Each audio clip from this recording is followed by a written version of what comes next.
sexually healthy man, he is a man who feels his sexuality very strongly, but he's learned how to direct it and channel it exclusively to his wife.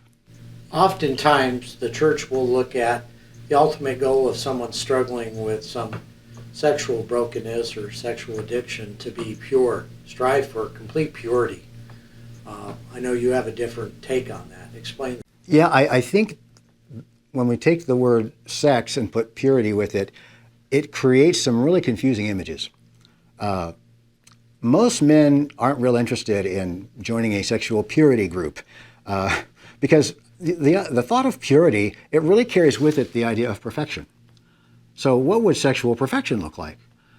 Well, I think for a Christian man, the idea of being sexually pure would mean he only has thoughts that are passionate in a sexual regard toward his wife. The others never come. He doesn't even notice attractive female beauty anywhere. He's basically asexual unless it involves his wife.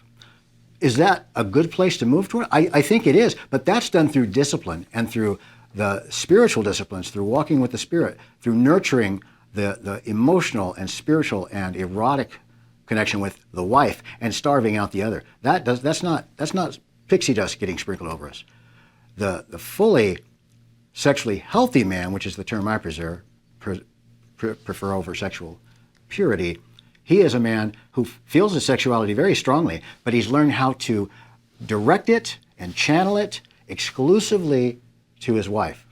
Doing that is one of the hardest things any man will ever do, but a man who does that, he's walking, we could say in sexual purity, but in reality it's more sexual health. The single trying to find sexual purity, he feels hopeless more than anyone else because he kind of thinks if I have any sexual or errant thoughts sexually, fantasies or desires, or if I'm aroused by something, well, I'm not pure. I'm already defiled. Being sexual is not impure. Feeling sexual thoughts or sexual feelings or being sexually aroused does not equal sexual sin or sexual impurity. It's where we go and what we do with our sexuality, whether married or single.